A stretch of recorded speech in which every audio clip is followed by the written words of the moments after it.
Good evening, and today I'd always think to like start something off like that, but I don't. I like it to just talk. So, how did we meet? How'd that look? So, that was good times. We met in Rockport, Texas at the Baptist church there, coming in to volunteer to clean up the town after Hurricane Harvey. And Nearly a year ago. was a year ago. So, and yeah, I did a couple trips down there. I think you were there for two of them. Yeah. That I was there. So one of them. Did you come back? So the first one came with that gal. I never met her, so it had to have been the second trip. The second trip you came down. The third time you came down with high schoolers, didn't you? Or was that fourth? I think that was the fourth. I think there's a third mystery trip. I'm having a hard time remembering. Okay. Well, it was Rockport, Texas. We were volunteering, and I was rolling you. Well, maybe I can throw that footage in here with it. Cleaning out garages, cleaning out homes, cleaning out everything. Tarping. Did you ever end up doing any tarping? This last trip, we tarped. It was, it didn't seem like the right thing to do because it's been a year and those mobile homes had moisture inside, and I'm sure it was toxic black mold in the walls, and they're asking us to tarp their thing again because it had rained and they leaked, and I'm thinking you really should demo this thing and not be in here, but we did what we were asked to do. So yeah. But yeah. Well, 2 months after it, I remember we were playing. That was different. Yeah. Watch your foot, because if you tap it, I think it's a very sensitive microphone. But that's how we met. How did you meet Jesus? There you go. Just nice little transition. Yeah, no, it's a good. Or well, do you believe in God? Let's make it an easier transition. Yes, very much so. But didn't always. Okay. So the reason I was in Rockport was I grew up in Corpus Christi, which is 25 miles south of there. Yeah. So that was my neck of the woods, and back in those days, everybody went to church. It's kind of what you did, and it was Southern Texas. It was the large church in town, and everybody who was political, from the mayor to the sportscasters to the anchor people, all went because it was the place to be. And so I grew up going to church, and my family were all churchgoers, Methodists. My heritage is coming out of from the French side of Huguenots escaping France because they were Protestant and going to Holland and then coming across the ocean. And so we still have the original map they had when they came across at my cousin's house up in Kansas City. Oh. And yeah, Dr. V10. So I grew up hearing the stories, but I found myself at an age of about 11, not sure with any experiential things, wondering if there was anything to it. And so you guys went every Sunday. Was it? Did they make you go to Sunday? Yeah, we went every Sunday. Was it fun? But, youth group. At 11 you don't have that yet. You're still in 6th grade, right? Okay. So you have these really horrible volunteer elementary school teachers that most of them were terrifying. Did you go to Sunday school, or were you at a public school? Oh, I was in public school. Okay. But I went to Sunday school. Gotcha. I mean, in church. But so my situation that I was unaware of until actually years later was I was very dyslexic. So your wife told me that today. I couldn't read. And so in South Texas, they didn't know what that was. So you were just considered stupid. Dumb. So they put me with all the juvenile delinquents and all the bad kids. So, but I struggled in school. I couldn't do it. I was in 6th grade. I couldn't read, couldn't do math, and it was about time to go to junior high, and it was miserable. I had to cheat on every test I possibly could in every way, and I wasn't very good at it. So I got watch that foot, Jay. Constantly got. I knew it before you said that. So, I constantly was getting caught, and so somehow my parents got a hold of some folks that were starting kind of a revival in South Texas and especially with business people and with adults. In fact, if you're familiar with H-E-B stores, Okay. it was Howard Butt. Well, I didn't know, but that was until I went down to. Yeah, Texas. so he The left. Price Chopper of the South, the Hy-Vee of the South, or the, I don't know what you guys have in We got California. Vaughn's out here, Okay. Vaughn's and Ralph, and so he left the grocery business and wanted to do Christian work, but not through ministry, not through pastoral ministry. And so Sure. he, what I was thinking was he bought the lake property up in Burville and put in this gorgeous lodge, and then he would bring professional football players and stuff that would come and share their faith, and he would buy businessmen from Corpus to come out, and they would have give their they would have church camp for adults. Okay. And they would treat them 5-star, and then they went back and started making a difference. Somehow my parents got in that, and so they were having one of their camps, and they had started for the very first time a youth camp to tag along with it.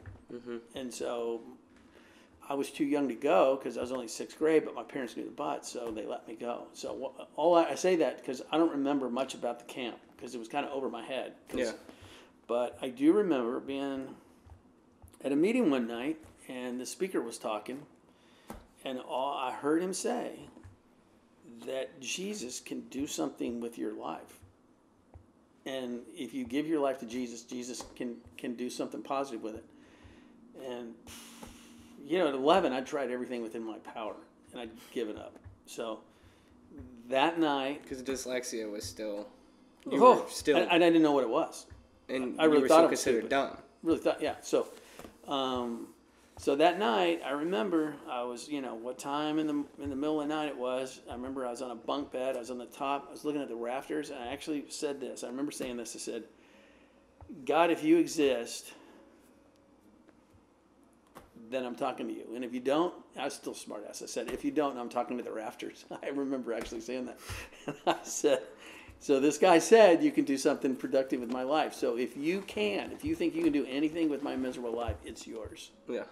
And the minute I said that, the whole room just lit up with a huge flash of light, like what Paul saw on the road to Damascus, And as 11, you can't figure out. It was very emotional. I didn't know what was going on.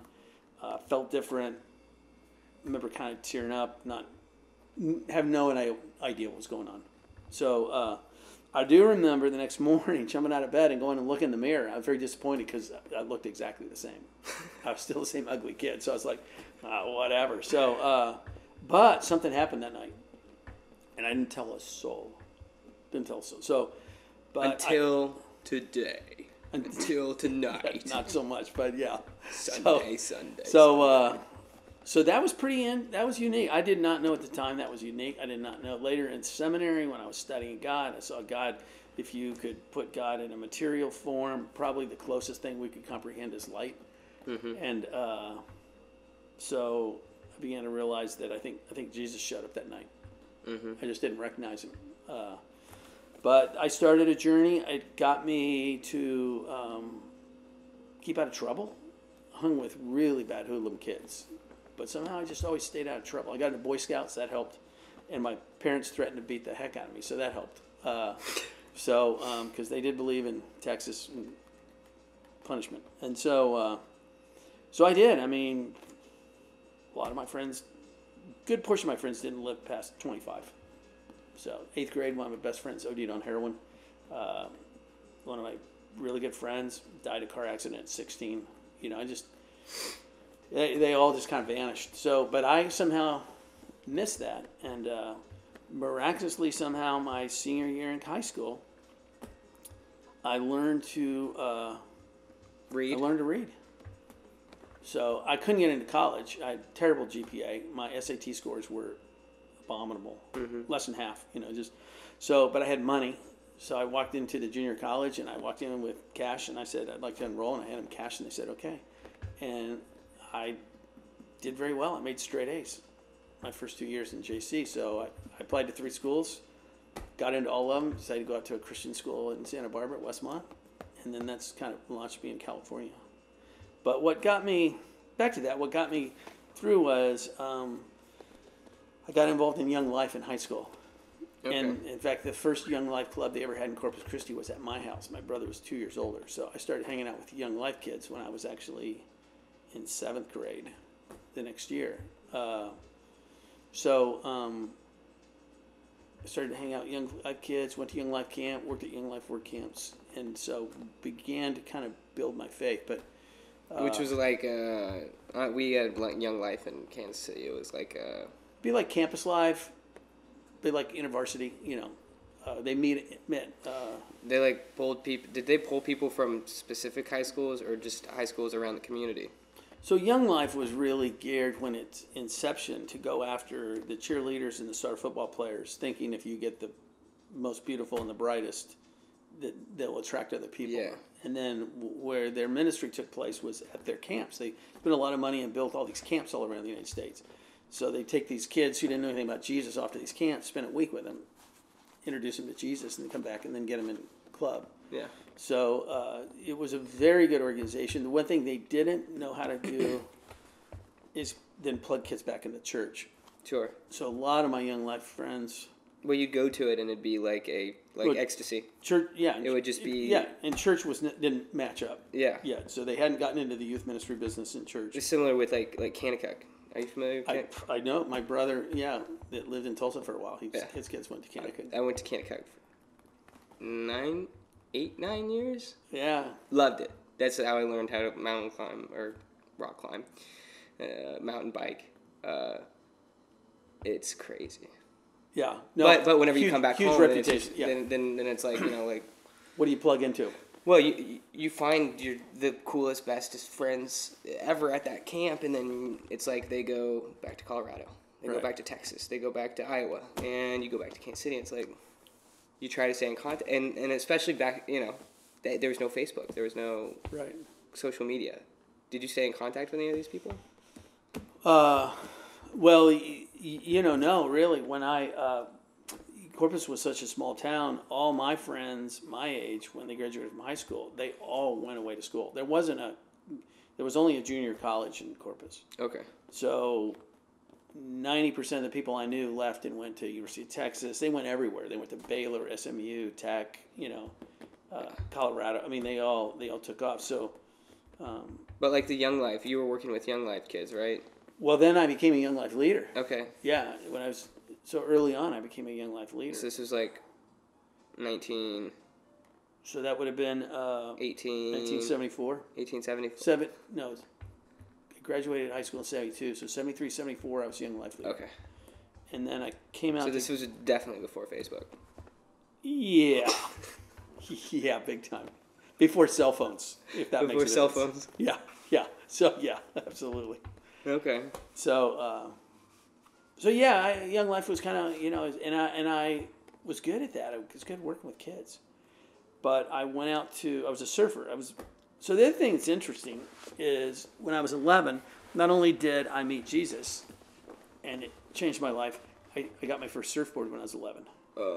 My dad brought it home. He had no idea what he was doing when he brought that thing home. So a friend of his at the YMCA, one of his jogging buddies, his son had gone to Hawaii and brought a bunch of surfboards back and tried to run a rental business. And there's no surf in Texas in the summer. So he was trying to unload them, and he had about 100 boards he was trying to unload. And so he told all the guys at the Y, and my dad brought home 2 boards for us. And so I had do you remember, what were they? I had a 9.6 Oli, and it was the shortest board you could buy back then. And I weighed about 90 pounds, and I couldn't even get my arm around the thing.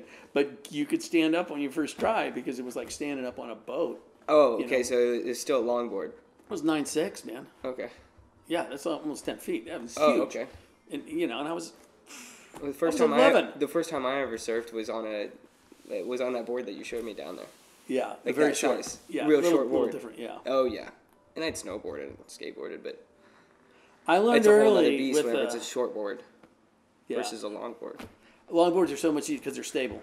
But I learned early that you never stand between the beach and your surfboard when the waves are coming in, because it'll pick it up and throw it on you, and you're that small, it'll like take your head off.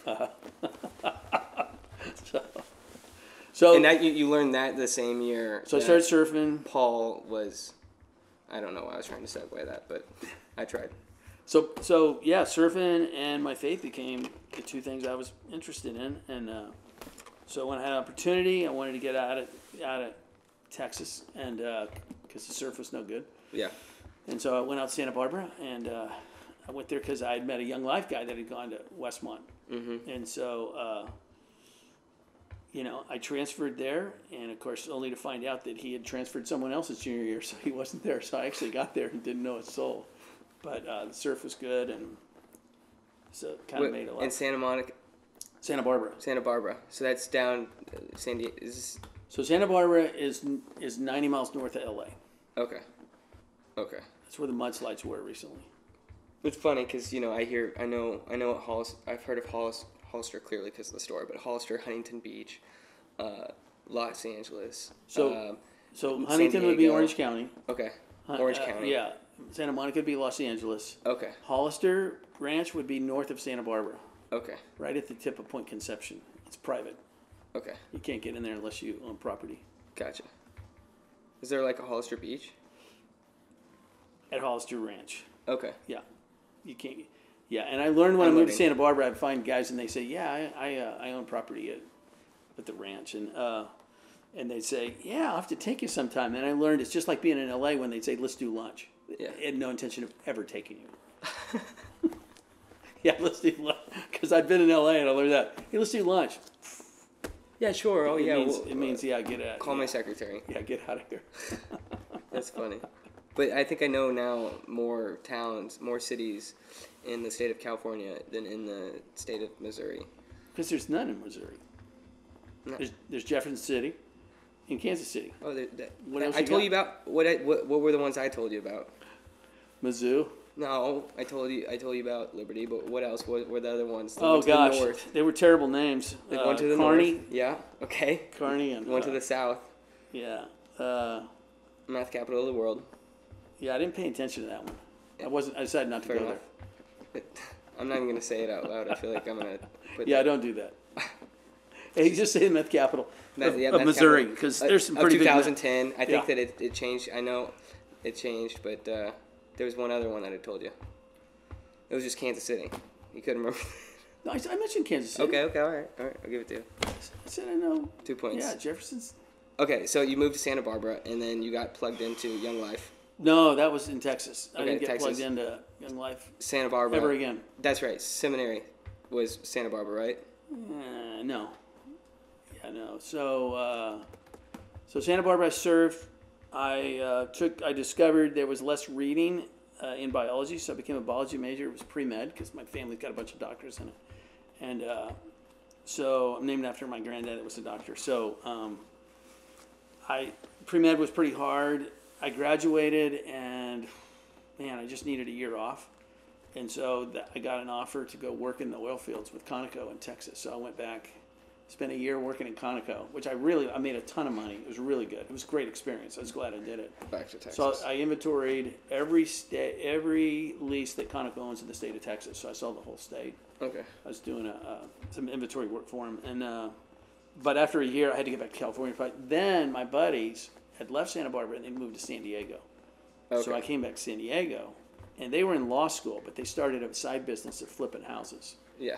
So I started renovating houses with us, and in 2 years we flipped 35 houses. Yeah.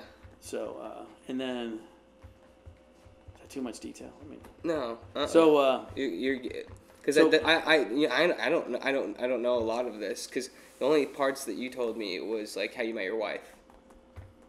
I think I had a girlfriend at the time or something, and I was fascinated with you were married and like the fact that you wrote her for like a year.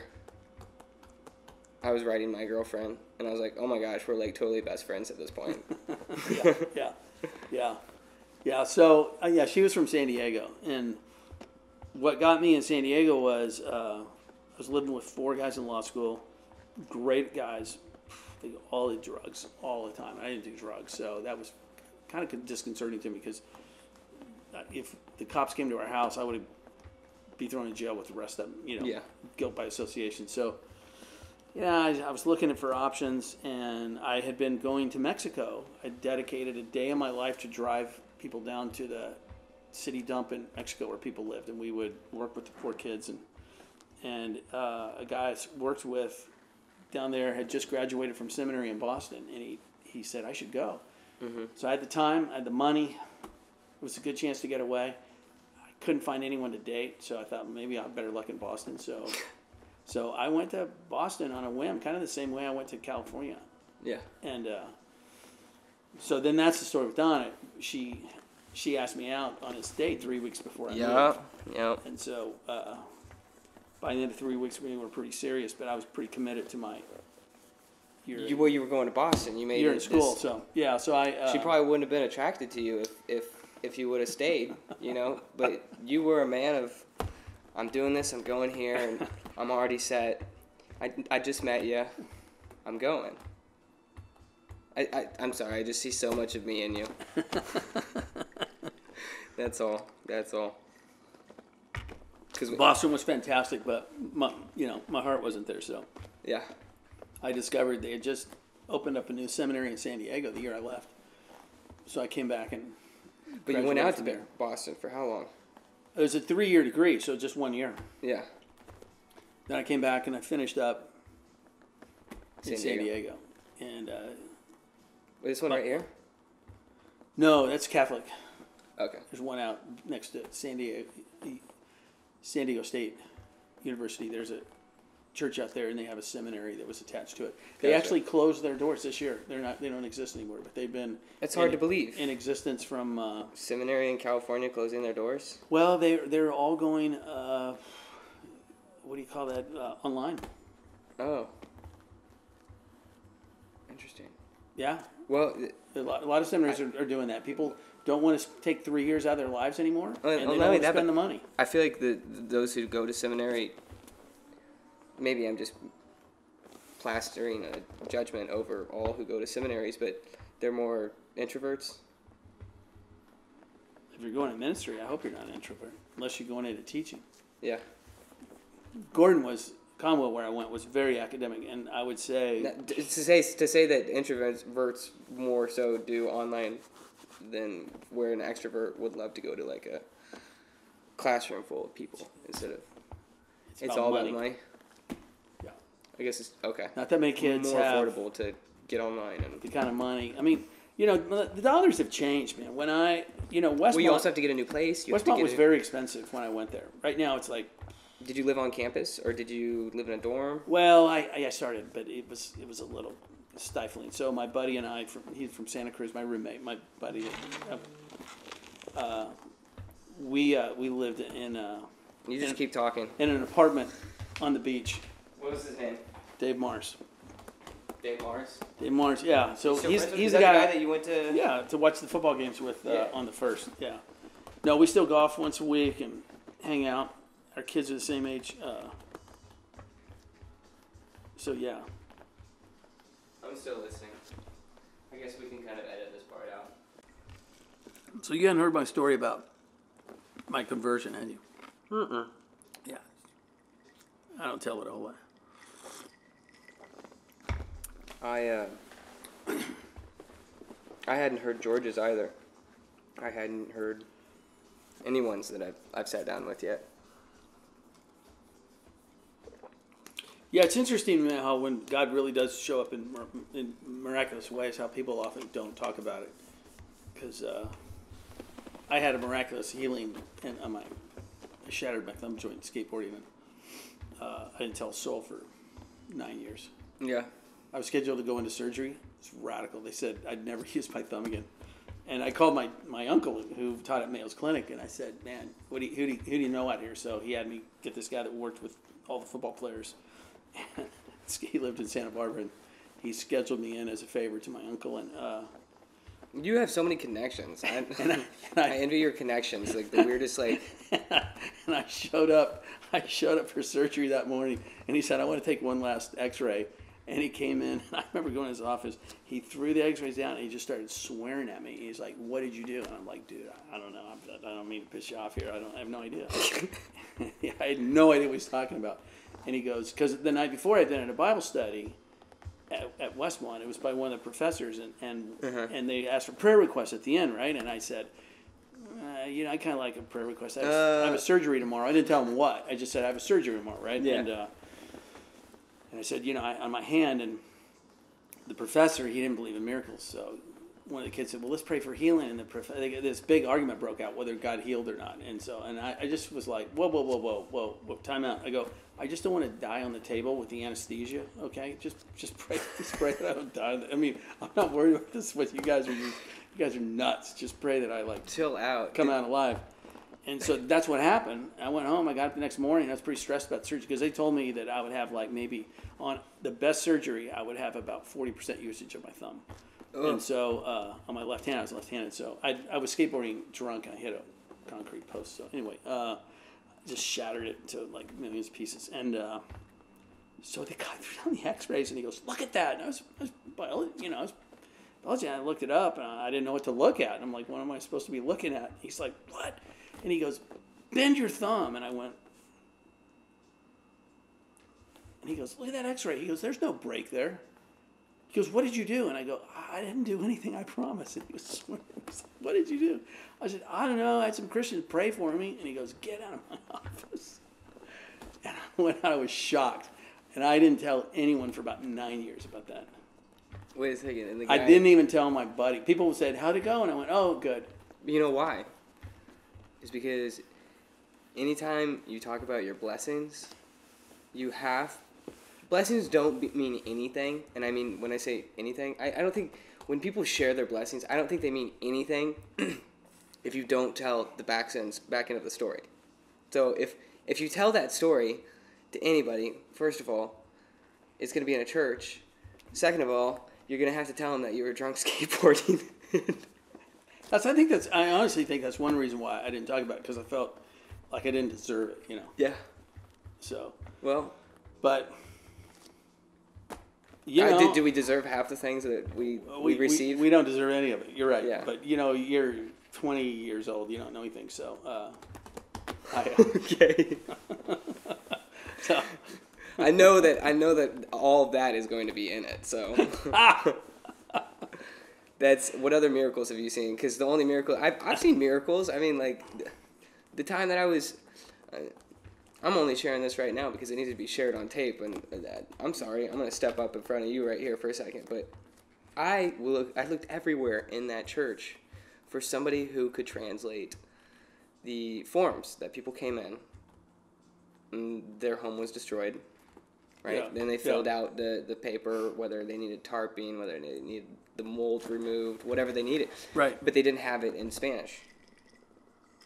And it was Rockport, Texas. I don't know the Hispanic community, but it had to have been at least 10, 15, 20%. And so whenever there'd be people came in, they didn't speak English. So we'd give them this form. We'd have somebody, more than likely one of the two Canadians that didn't speak a lick of Spanish, saying, "Here, fill this out, and we'll come help you with your home." They were doing the best they could. Yeah, sure. Yeah. But anyway, I looked everywhere in that church for somebody just to translate that, and nobody could do it. Nobody could do it. I think one gal, but she wasn't there, and I needed it to get. But two people walked in from Arizona, and I looked at them and I go, because I'm the top bro, whoever. Like, "Oh, you guys just came here to volunteer? Like, great. Here, this is what we need right now. We need somebody to translate this from English to Spanish." And I said it so sarcastically, but still, she's like, "Well, I was a translator for 20 years. I was just like, "Great. This is going to be your job for the next week." I see that as a miracle. Yeah. No, there's because after that, the number of, and then right after, she didn't get to starting on that because right after that, the moment after, Mexican gal walked in. She didn't know a lick of English. And she was able to sit down, and I just got to witness something that was. So anyway, with that, any other miracles? Well, physically, not so much for me, but I've witnessed a ton. I think we often don't credit things that we consider impossible, and then they actually happen. Mm-hmm. You know, there's people I know that have come to faith that I would consider a miracle because I wouldn't have given them a 0.00% chance of ever. They didn't have a lick of good in them. So I'm sorry, I keep using the word lick because I explained it to two Italian, or I think they were from Italy. Explained what a lick was. You gotta explain those idioms to people. You know, yeah. So you know, and then I've seen a ton, but you know, and just having, you know, and seeing things work out financially with people in crisis, and you know, they don't have any money and bills due, and then, you know, my wife, when she owned her company, there was times when, you know, we didn't really have money to make payroll, and you'd pray about it, and at 2:00 on Friday afternoon, somebody would walk in and got one advance pay, you know, my bill of $100,000. So here, you know, people make payroll and be like, yeah, thanks God, that worked out pretty well. So, you know, things like that actually happen pretty often, and I think they're easy to discount. Yeah. And say, oh, thank you, but then you don't really remember. And, you know, if you look at it that way. Well, and then not only that, but you being in the ministry, I'm sure you see more miracles that happen over a span of time. Seeing somebody now, you know, develop into something. Yeah. That's why I'm convinced that's why I've renovated houses my whole life. Yeah. Because with a house, you can work on it. You have a completed project, and you can take a picture. You go, I'm done.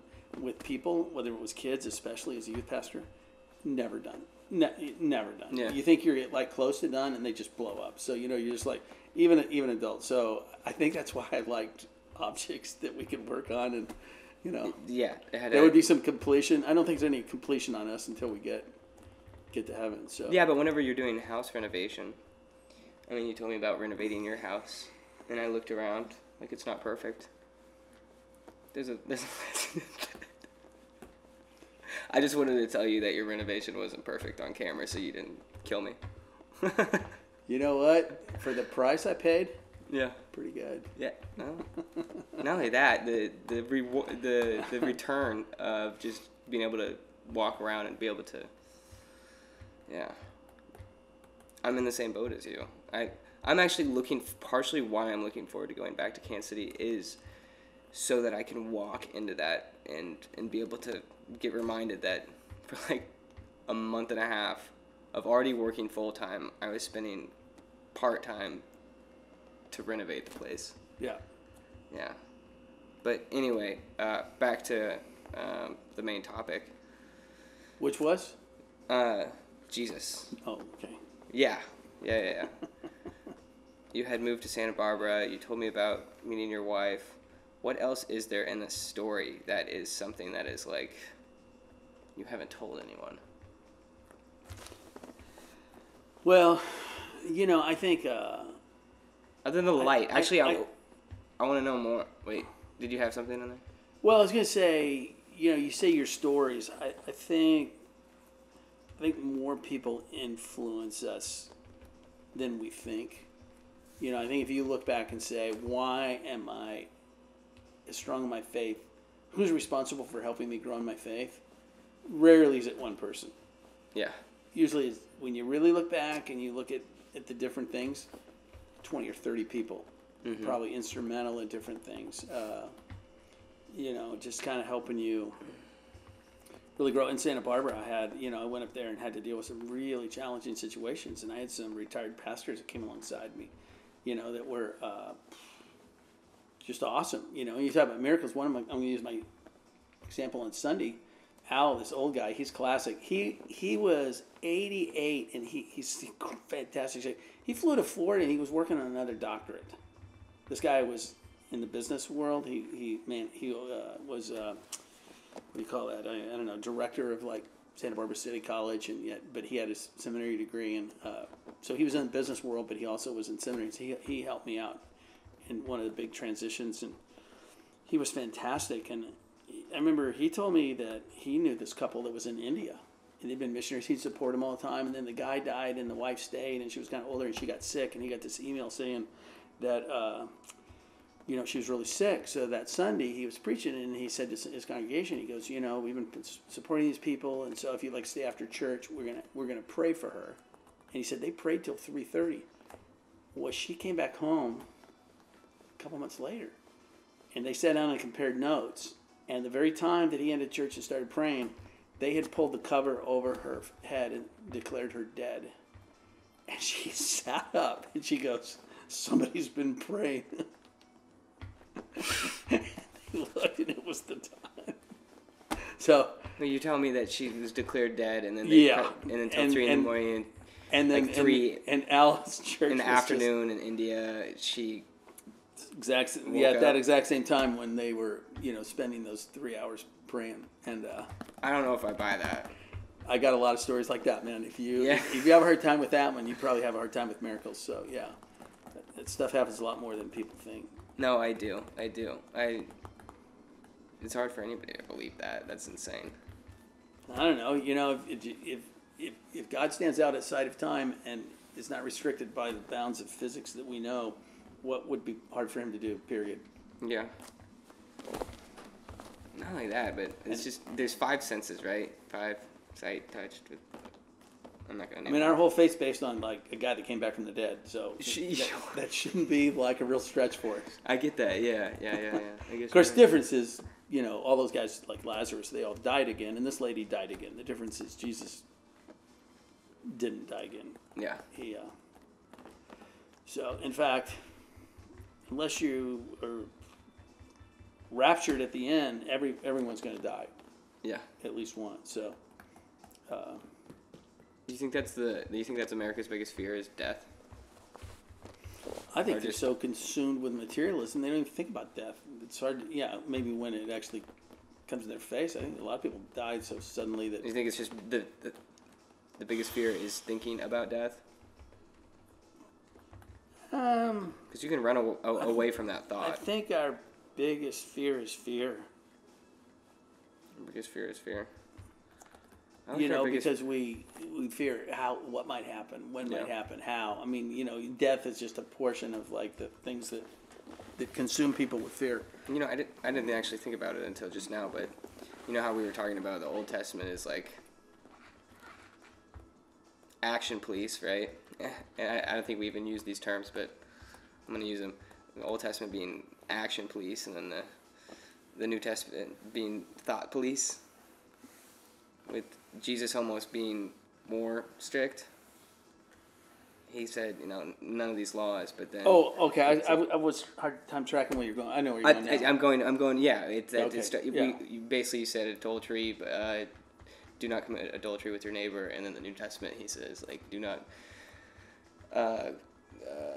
commit lust within your mind, and that is adultery, right? So then I just had this thought what do people fear? And it's death, but it's not death, but it's the thought of death. It's the thought that people are scared of. It's not even just the action. It's the. Well, the great thing about worry is that antithesis. Most of us spend all this time worrying, and probably only about 5% of the things we ever worry about actually even happen, or even matter. And so, that's why the Bible says it's sin to worry. Yeah. Because you're not trusting God. So, but that's a tough one because worry's a pretty big part of our culture. So, yeah. And it's easy to do. We're such control freaks. If things don't go the way we want, then they must not go well. And that's who's in control here. So. Well, you said the word worry, and just even the word worry makes me worry. That's my mother in me. To the camera. She'll watch all of these, I'm sure. Yeah, How was your relationship with your parents? It's interesting. They didn't understand me, right? Because I was dyslexic and they didn't quite figure that part out. So, it was, let's just say when I had the opportunity to go to Texas, I jumped on it and never looked back. I did have an opportunity. Go to California or go to Texas? go to California. Okay, you said Texas. Leave Texas. Okay, gotcha. Never look back. So, yeah, it was one of those things where, I didn't seek my, a lot of people we get our kind of value from the people we're closest to. It just wasn't my family. Yeah. So I came out here. It was my buddies, my best friend, my wife, my kids. But so with the Texas lifestyle, then you'd probably be growing up close. Your houses were pretty close to one another, or were you in the country? Well, no, yeah, when you're little, but I'm saying, like all those people like went away. I lost. It's pretty interesting to me how few of those people I keep in touch with. Yeah. I just Well, you weren't hanging out with friends since 2, 3, right?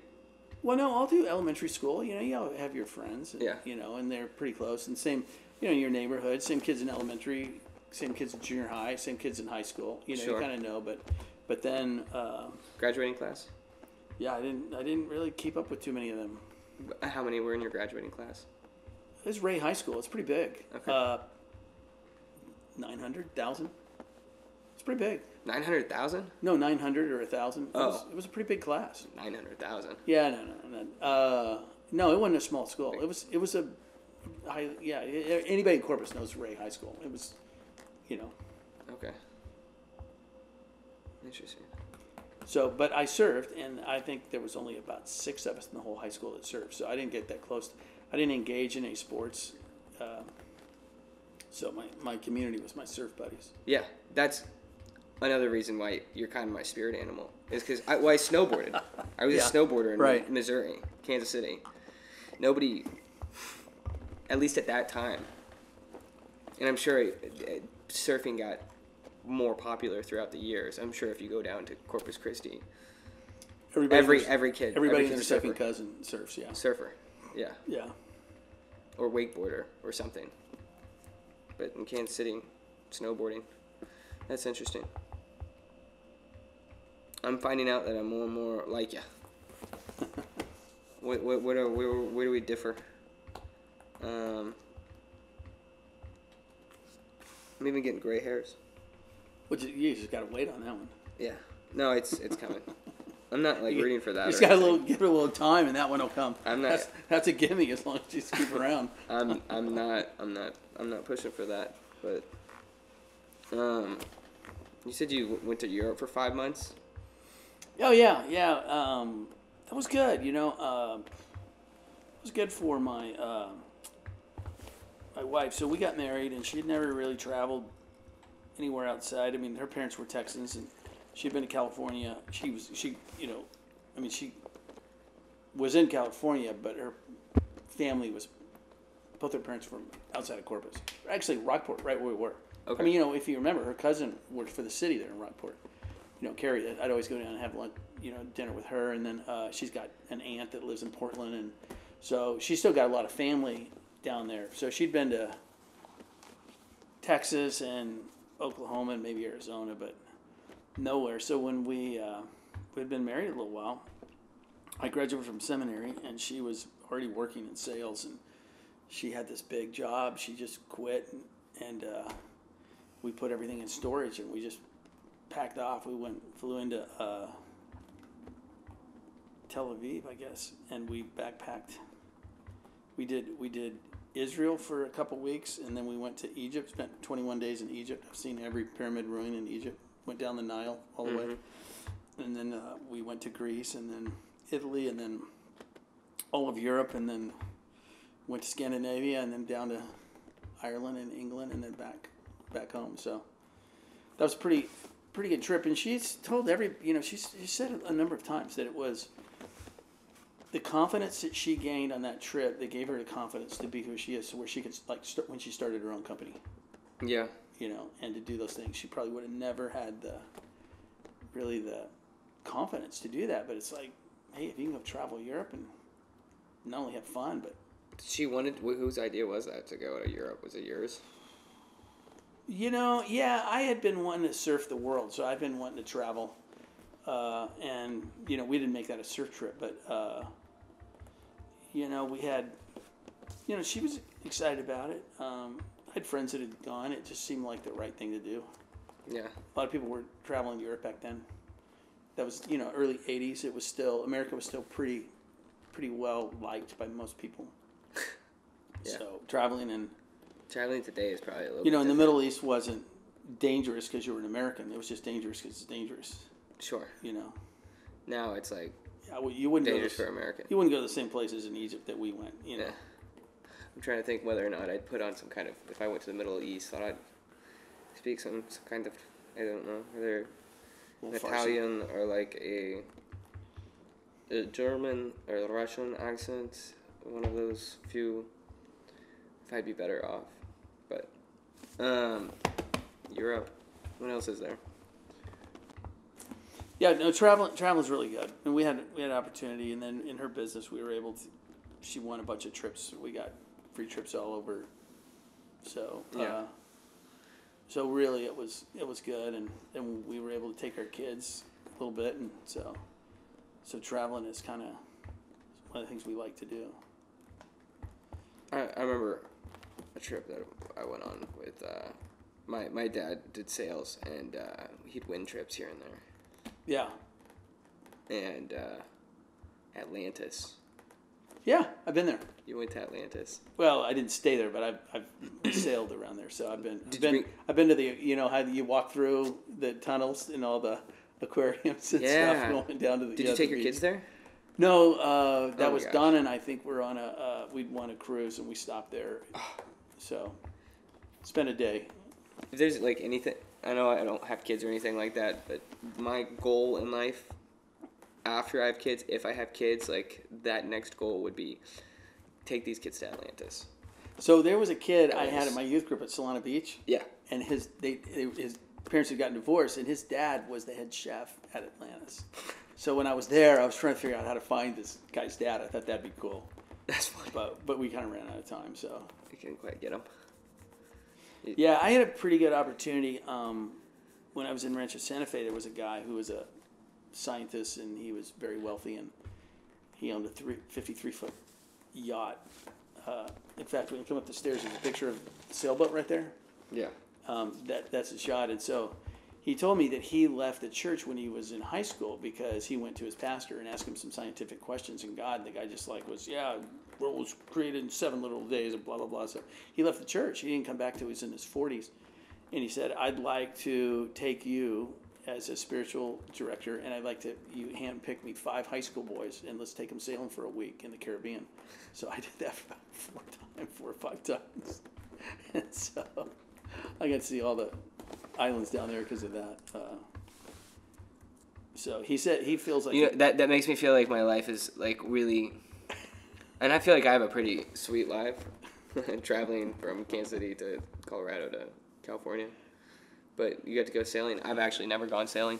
His deal is at night when you're going along and you look out and you see the majesty of the stars. Yes. And you see the effervescent, the phosphorescent, lighting of the particles in the water that glow in the dark. Sure, I see it in like the paintings and the photography. And behind your boat. And he said, if you can sit in a boat and sail like that and not believe there's a God, he goes, and be a scientist, he said, good luck to you. He said, there's no way you can look at that and go, yeah, this is all some coincidences, some chance. And so he said, help me get some kids out there. And it was kind of a joke because he would hire these little British girls that would cook all our meals for us, so we didn't even have to cook. Oh my gosh. It was pretty fun. Do you remember any of these? Are you still in contact with any of these high school kids? Yeah. No, I am a little bit. No, they're all pretty responsible young men. I mean, not pirates, but... Well. Yeah, in fact, one of the kids had really a tough time, man, and he was kind of worried about his future. His dad had chosen poorly and was in prison, and he was a really angry kid, and I took him on that, and then we kind of had him around to our house a lot and kind of adopted him. And man, he's turned into an outstanding kid. It's so good to see. So yeah, you look at that and you feel like it's worth it.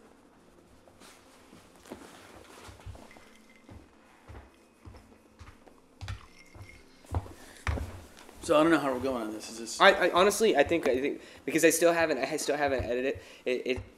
It's funny. Actually, it's not funny. It's super unprofessional to some, but in the first one, I even like discussed with the guy like, how should we even end this? How should I end this? And whether or not I'm gonna jump cut it or not. I think there's gonna be some jump cuts, but honestly, when it comes down to it, like the whole uncut is like what. Like just me getting up and walking out of the frame, and me even talking about walking up and getting out of the frame. Like, if you're an hour and 15 minutes into this conversation, you're not gonna say, a minute of him walking out of the frame, and there's like 2 seconds of silence. That camera just turned off, so I'm gonna go back over there.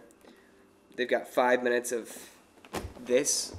I think I'm gonna leave it in, and if they don't, you know what I mean. I think it's part of the experience. Well, if you try to watch a football game, you're sure gonna be interrupted with a lot of boring stuff. Commercial after commercial, you learn to sit through a lot of stuff. See, that's a good way to look at it. Yeah. Let's our little ADD minds relax for a minute. That's what I'm saying.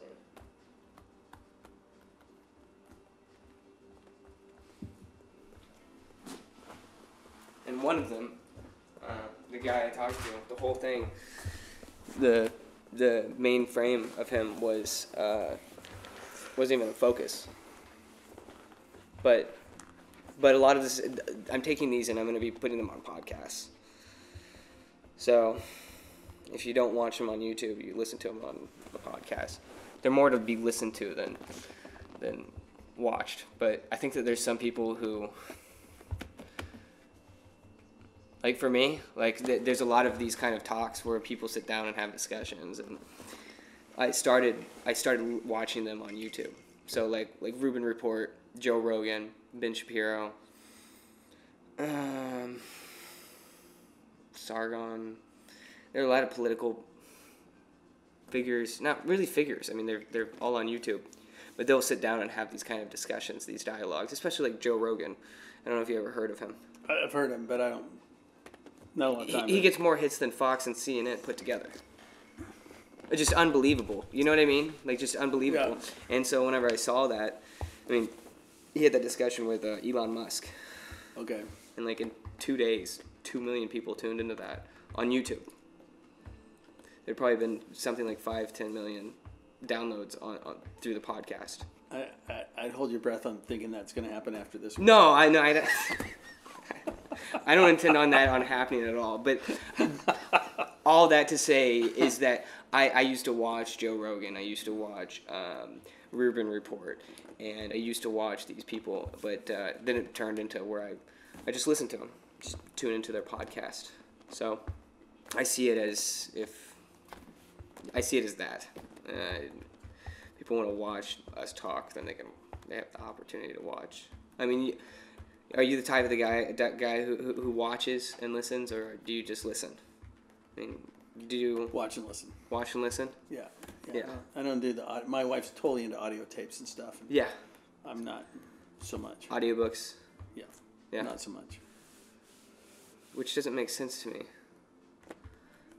You can read them now, can't you? I don't. Yeah. Very much. What do you read outside of the Bible? There's a bug flying around right there. Bits and pieces. I mean, I have. Do you read theological books? I mean, like. A little bit. Yeah. I mean, I keep up on things. I have my phone beeps me with BBC news flashes. I can't stand any of the American news enough to care what they think is important. It keeps me pretty abreast on international news.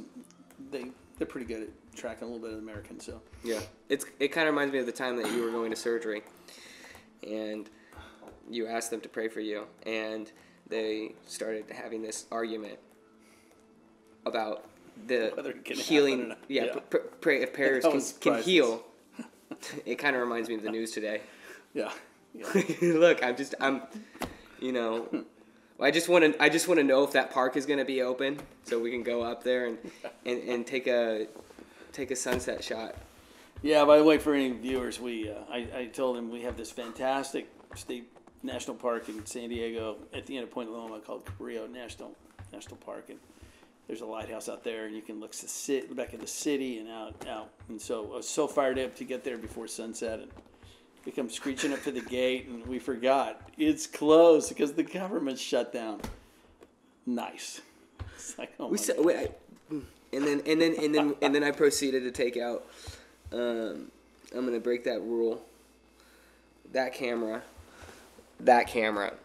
not that camera, but my phone.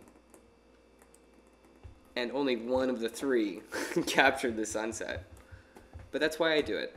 That's why I pull out. When you're trying to capture something as beautiful as that. We had a good sunset. Yeah, it was good. And it was good to hang out. The cemetery was open at least, thank goodness, because it's free. Yeah. That was pretty neat. And that's just World War or Vietnam. No, that was veterans. Yeah. Do they get transplanted? Is that the right term? Yeah, I was telling you, sometimes people, military personnel, have died, have been buried at places, and they're doing a redevelopment in that area, and so they have to move the cemetery. Yeah. And so they'll move the bodies in the cemetery to another place, maybe like this. Mm-hmm. Now, it's fascinating if you ever get to Paris. Yeah. So one of the things we did when we were traveling, and our kids were that age where they, have different opinions and parents. My wife came up with this ingenious thing that in every trip, my wife would say, okay, you guys have to pick 2 things in each city we go to that you want to do. Yeah.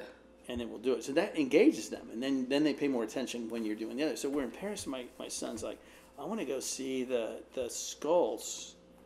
I'm like, the skulls?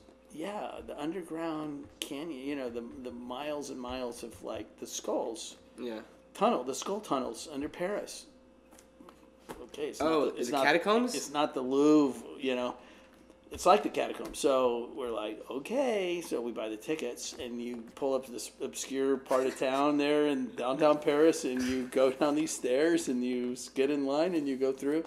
And what it is when Paris started to have problems with the water table, the town had been so old. There were cemeteries everywhere. Yeah. Like thousands and thousands of cemeteries, maybe even hundreds of thousands of cemeteries, all scattered all around. And the water started coming up, and it started then, bringing that material into their water table, and then people getting sick. So people started, really became.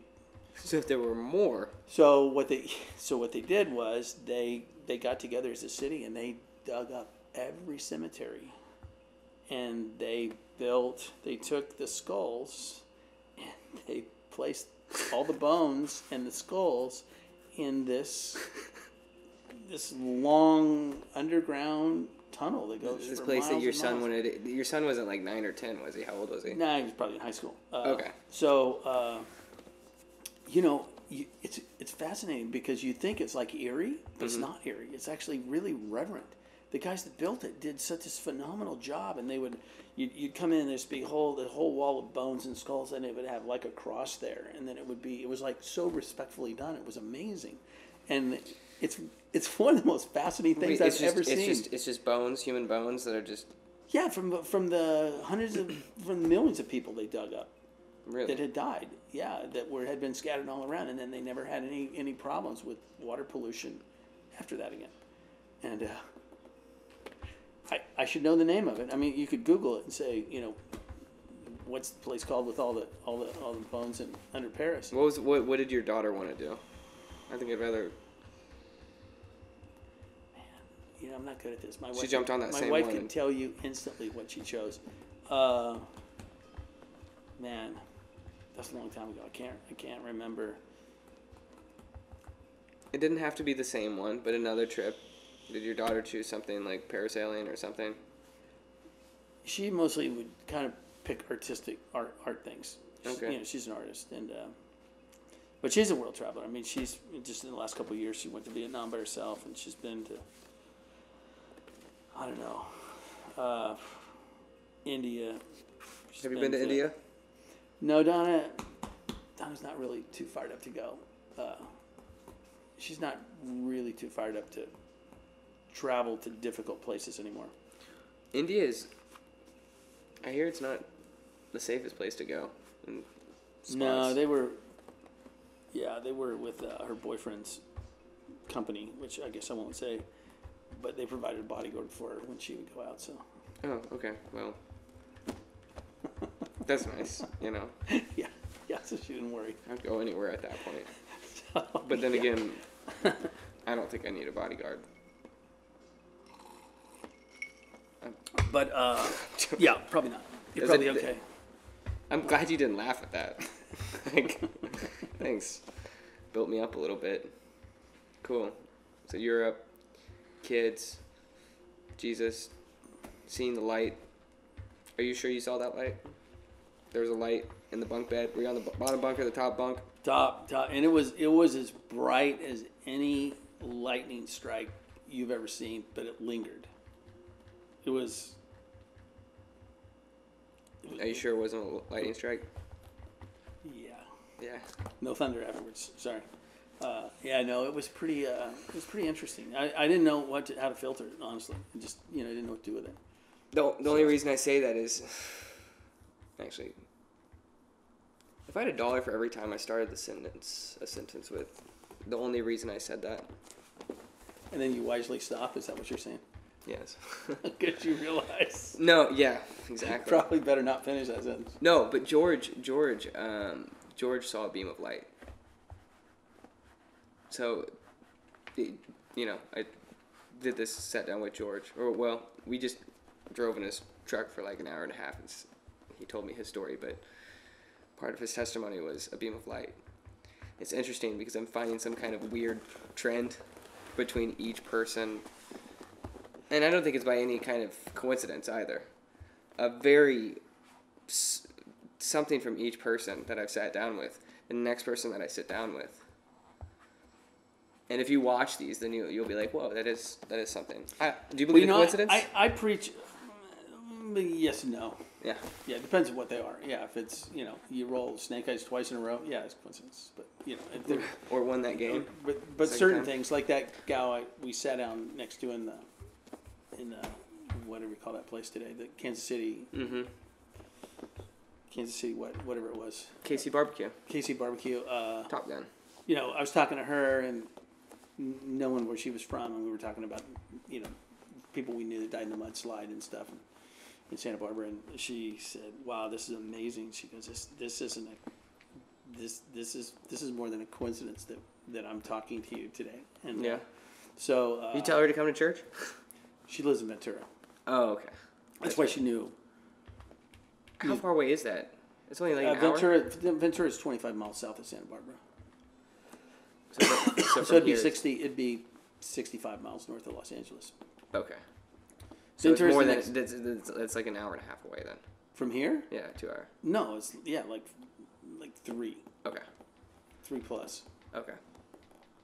I was just gonna say if it was less than an hour and you didn't invite her to church, what kind of pastor are you? It's the other side of Los Angeles, so it could be a 5-hour drive. Sure, yeah. So, Sunday morning, depending on what time you leave. And there's a football game going on. So, yeah. I guess football games wouldn't much matter with the traffic. They're not big enough. No, there's way more people on the highway than that. So, but yeah. But you were preaching on something. I did. I was preaching, and I said to the people, if everybody told their stories of the miracles that God had done in their life to their family and friends, because most people don't talk about it, so it would make a difference on a lot of people that are skeptical, because they'd find people that they incredibly respect that have had these experiences, and they'd be like, wow, so maybe... when you hear it from some stranger or something, you're like, that doesn't mean anything to me. But, sure. Most people... Like if you go up to some random person and tell them your testimony with the beam of the light. I probably wouldn't do that, yeah.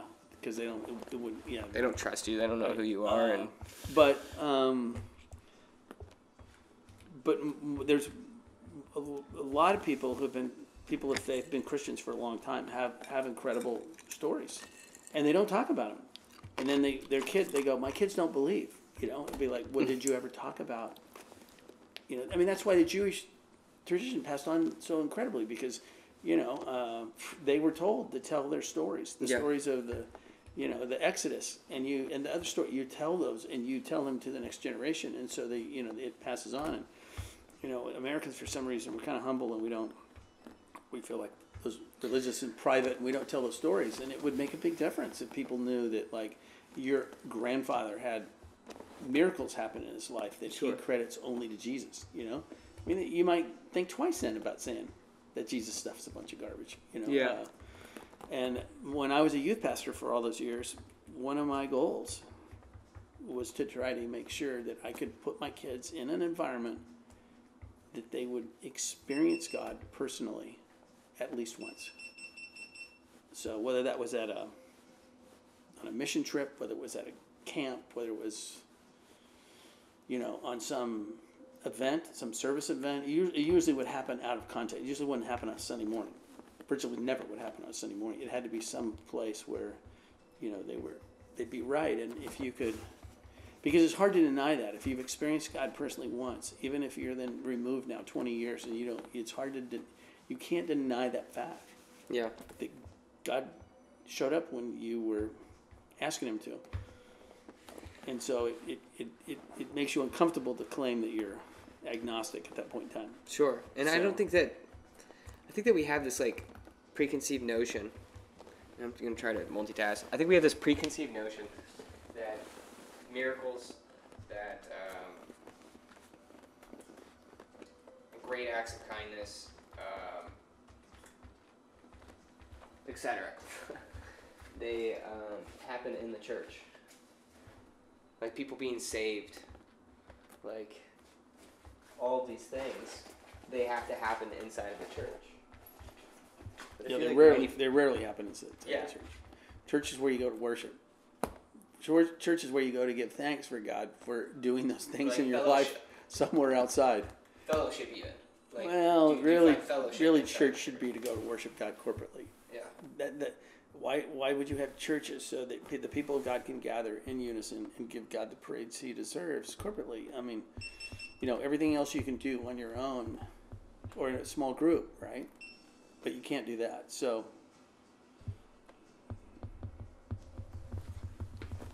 perfect. I feel like we were really grooving there for a second, and then this dumb camera started beeping at us. Yeah, technical difficulties, they happen all the time. But yeah. Anyway, we determined that to end the whole thing, it would just fade out. So I don't know when things fade out, but it could be right now, unless something pops into your mind and you're like, I gotta say this. What were we talking about? When? You mean like when the thing beeped? What are you talking about? No, I had another thought that when it beeped, I lost it.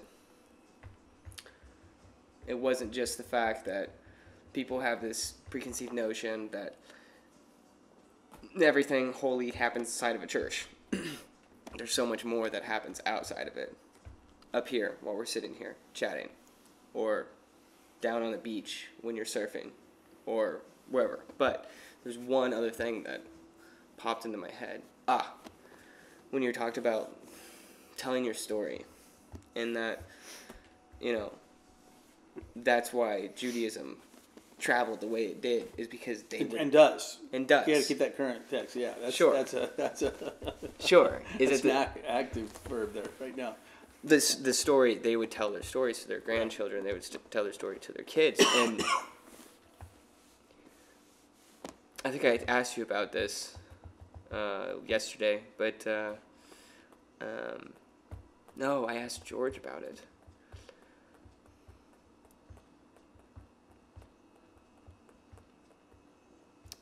But it was just I had this thought that,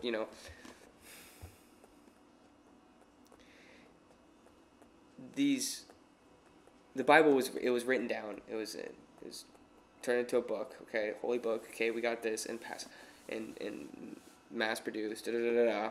But can you really say that that's something if there wasn't a whole entire generation that shared that actual story down to others, and it got passed along? I mean, there's others that saw Jesus crucified. Yeah. Right? There's others who met Paul, right? There's others who met Mark. Well, and the Bible Peter. itself, the New Testament itself says that's why it was written down. It was written down because the Gospels were written because the eyewitnesses were starting to die off. Yeah. That's what people go, well, why were they written down for soon? Because they didn't have to. It said that Jesus, in his resurrection time, when he was around, after the resurrection, before the ascension, one time he appeared to over 500 people at one time. Well, you got 500 eyewitnesses. People are like, sure. Oh, yeah. So, as 30 years later, when those people are all starting to die, people are like, where are the eyewitnesses? Well, they're starting to die. So and then the reason that they wrote them down was because these live testimonies. See, originally when Jesus died, they thought he was going to come back like instantly, like in a couple years. Sure. And so, there's questions in Corinthians and stuff where people are like, what if we die before Jesus comes back? That's not possible, right? Where are we going to go? So after the 3 days he resurrected? What do you mean, come back again? No, after ascended, when he ascended, at the ascension, he was with his disciples and he just floated up to heaven. He said, I will return the same way I see you. And he gives them a great commission, go and make disciples among the whole world, sure. baptizing them in the name of the Father, Son, and the Holy Spirit, and teach them everything I've taught you, right? So they thought he would return like in 10 years. Yeah. Or in 20 years. And so I really believe that every generation has believed that Jesus was going to return during their generation. Yeah. And you should, because that affects how you live. Yeah. It puts some urgency in the thing. And so, the first generation thought he was going to come right back. The second generation thought for sure he was coming back. Third generation of Christians thought, well, he's got to come back. And by the time you get to like the 70th generation, they're like going, what? I thought this guy was coming back. What generation was it that most of the books were written then? Well, they were written, like 70. It started. Wait, I got this. 70 minus 30 equals 40. So, like, third generation? No. They would have been, sooner than that. I mean, so Jesus, if he was crucified around 35 AD or we'll just say 30 AD, then, the books were starting to be written within 15 years after that and stretched out to probably 25 to 30 years after that. Okay. The New Testament. John lived the longest, and so he wrote, some of his books later because he was still around. But they were all written, within 50 years. Okay. Why did they? Go ahead. But they weren't written down the next year because nobody thought they needed to be. Yeah. Or the next 10 years, people didn't think, and then as people started to die. Well, it was because it was a story that everybody talked. It's kind of like the. I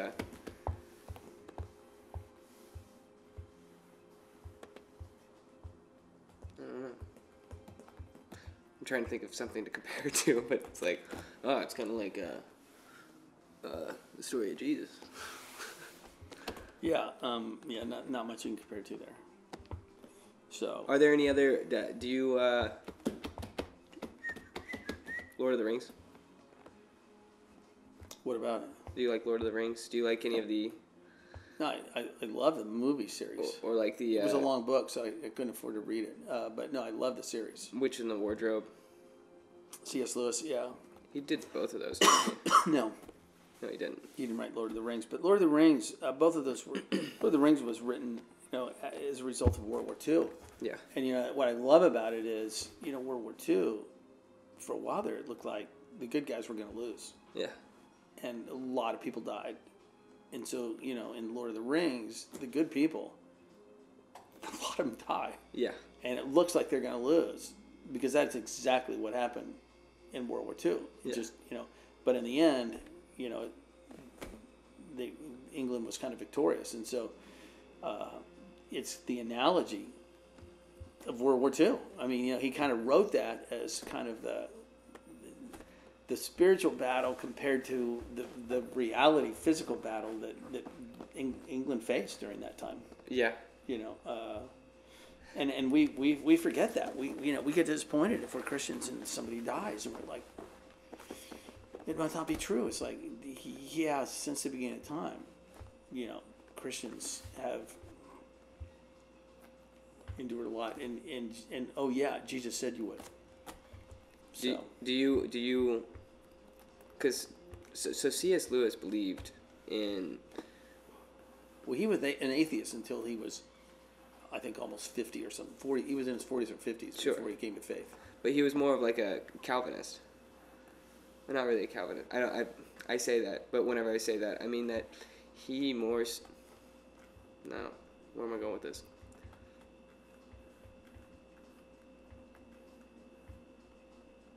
I don't know. We're not here to speculate on C.S. Lewis's faith. Yeah. Well, he sure believed in. There's a few things that I question about it of his faith, but now I bring it out to light, and it's silly to. He's a pretty remarkable guy, and he struggled with his faith, and when he dealt with loss of loved ones, he struggled with it, you know, and he wrote one of his books on that, you know, and so he had a pretty good. He wasn't dogmatic in such a, you know, or fundamental, I guess. He wasn't so fundamentalist, and he kind of said there's things that, yeah, we believe by faith, but we still don't understand. Yeah. You know, in the. Well, I remember reading Mere Christianity. I think I put that book down after like the 5th or 6th chapter. But did you read that one? I thought it was the best book I've ever read. Yeah. Yeah, pretty much. I read it when it was one of the first books I read, and I thought that this guy's phenomenal. How old were you? That's probably when I was like in college. Yeah. I read it when I was after I dropped out of college. Yeah. 24.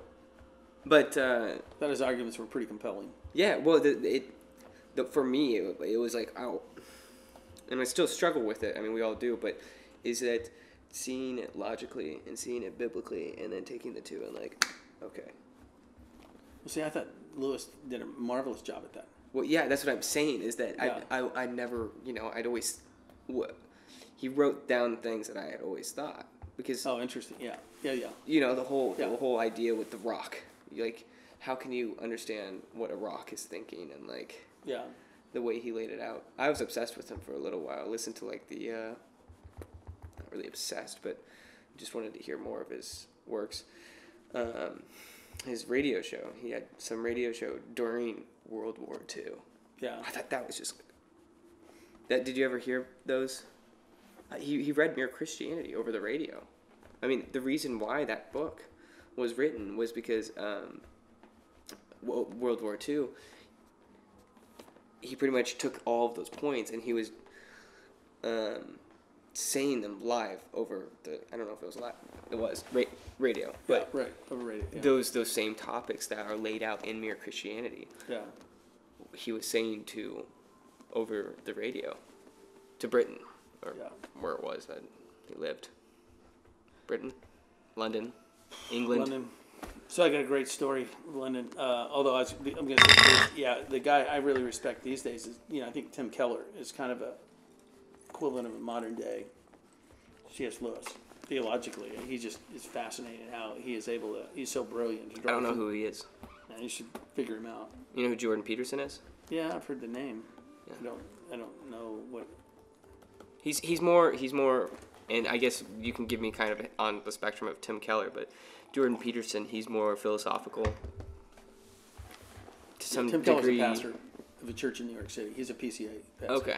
But he's theologically just a genius. Yeah. He's really brilliant. He puts things in a really good perspective. But I got to tell you that my favorite World War II story that happened. So, you know, I told you we lived in Point Loma for a little while. Yeah. Best thing that ever happened there was, in fact, the thing that made it worth living there was we'd been there about 2-3 weeks, and our neighbors on one side said, oh, hey, it's Friday night. Let's go over to your next door neighbor on the other side. They have cocktails they have champagne every Friday night, a cocktail party.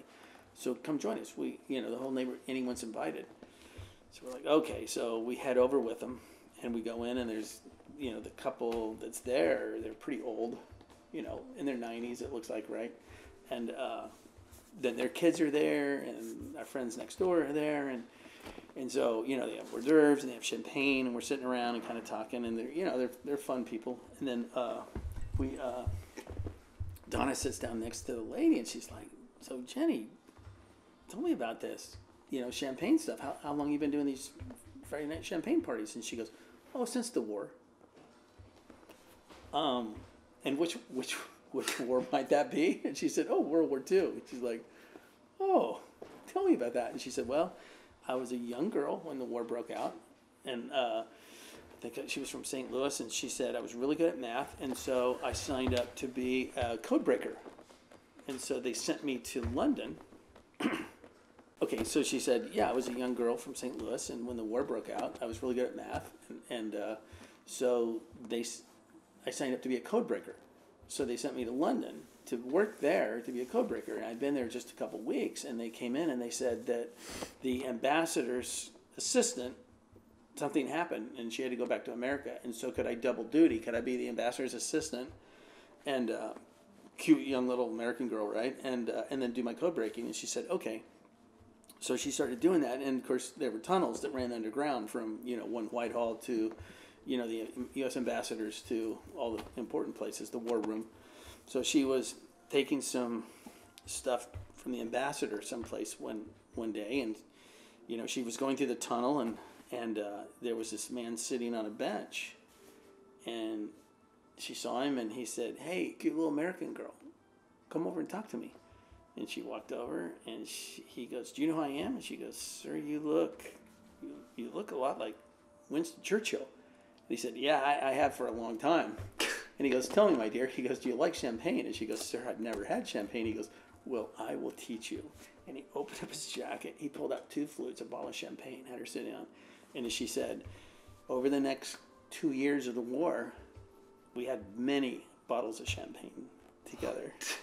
It's like my next door neighbor. No. Which is awesome. And so, for those of you listening who don't know who Winston Churchill is, he was the prime minister during World War II, right? Yep, for England. And a lot of people didn't like him, but he got it done. Well, and she said, that when she came back home after the war, she had PTSD, but she didn't really know what it was. She said, Churchill and the ambassador and everybody in the war rooms agonized over every decision they made that cost lives. Yeah. And it was just a huge burden. In fact, well, you determined the threshold of life and death. Well, exactly, and especially when they broke the code. Yeah. I have a lady in my church now, and she's from England, and she was from, I can't remember the town. She was that town where they built all the automobiles, and that's the one where they could read. They'd broken the code, so they could read the Germans' messages, and they knew that Germany was going to bomb that town, bomb the heck out of it, and they couldn't tell the people. Because if the people all evacuated, they know that they knew, and they couldn't risk that kind of information. I mean, that's why D-Day worked, because we knew when they were coming, and they didn't know that yet. So she was from that town, and she was home that day. She said she came out of school, and there was a aircraft, what do they call those? Like a gun, canister, like one of those huge guns, sitting in their playground. Yeah, and she went home, and then the planes came in, and they started bombing. And she said that she was in that town. Yeah, in her house when it happened. Yeah. The cute American girl. No, this is another girl. This is a gal who's in my church right now. Oh, okay. Yeah, from England. What? A lot of them were traumatized, and after that, her husband was like a kind of a scientific genius, and so a lot of American companies offered the game theory. These young, they called it the brain drain. All these British guys, they offered to fly them over here for free if they worked with our aviation companies and our military companies, and they were so traumatized from the war that they said, yeah. So I've got 3 families in my church that were that age. They were from England. What? And she said that when the bombs dropped, that it blew every door and every window out. In fact, she said when they went down to their cellar, they came up and they couldn't find the front door, and it had blown it up the stairs, and it was on the 2nd floor. Their front door just blown it in. And then they bombed that. And I said, and I didn't understand until I talked to her. She said the reason they picked that town was because that's where they manufactured all the automobiles made in England. Mm-hmm. Except for, I think she said for like Ford or something. There was a Ford plant someplace else, but so that's why the Germans picked it. Wasn't that made into a movie, The Imitation Game? Yes, that's that's Jenny in Point Loma. That girl, yeah, that's the Code Breakers. That's the guys. She was one of them. Yeah. Yeah. That always fascinated me. Yeah. Yeah. Game theory. See, you're good at that. Meeting people, we used to always, that's why it's so important to say hi to people and ask people who they are and what they do. Yeah. My church in Santa Barbara had this old guy, and Donna came in, she's like, well, what did you do, before you retired, and like answered the phone here at our church in Montecito. And he said, well, my team was the one that invented Elmer's glue. Like, what? And I had another guy, he was down there in Montecito, and his group is the ones that invented the Apache attack helicopter. Yeah. That they just retired a couple years ago. It was the longest running operational Apache? Military. Yeah. That was his guy. I mean, I want to see what they got next. They got him. They're stealth now. It's from so Apache fascinating. to Blackhawk, right? Yeah, Blackhawk. I don't know that stuff that well, but I don't know either. I just know if you ask people their stories, pretty good stories. Yeah. Well, I think that's the thing. I think that you ask anybody their story. I think that everybody has an astounding story. Yeah. Like, you just have to, I don't know, be willing to just be patient for a moment, and actually listen to them. I wish I had a story for you. I don't really have much. I know you. Maybe come back. You're like, I'll think about it. Yeah, I don't know, maybe I have something. I got nothing. My neighbor that had these champagne parties. I got this story. Here's this. I've got this other one. No, you do. You have a story, and you may not find it interesting, and I may not find it interesting. I do find it interesting, but I think that there's people that you speak to, and that there's got to be at least 100,000 people that are going to hear this. I'm kidding. Yeah. Your mom. Your mom and your second cousin. My mom, your wife, and my second cousin. Honestly, I don't think my first cousins have seen a single one of my blogs. That's the way it is. Huh? Well, your biggest fan is your mom, right? And then your second biggest fan is your wife, right? And your third biggest fan should be your kids. Quote me on that. That's pretty good. I'll write that down in that blue book of mine. Okay. So your ADD, your ADHD. What's the difference between those two? I think ADHD tends to be more in the head. Yeah. You can be ADHD and no one will know it. That your head's just going like crazy. Where you're ADD, you can't hide it. Everybody knows because you never stop moving and you're just like, But so ADHD is more. Is more. You can watch out for you that. You can sit there and look like you're completely calm, and your head can be just going a million places. Yeah. So. Imagining. I'm kind of like worried about saying this out on grabbing you by your legs and just like throwing you around like this. Of course, I don't have the strength to do that, but the ADD person would say that out loud right there, right then. Just well, that. I knew this kid that was ADHD, and he functioned better when he kept his room completely dark because there was no stimuli to bother him. So.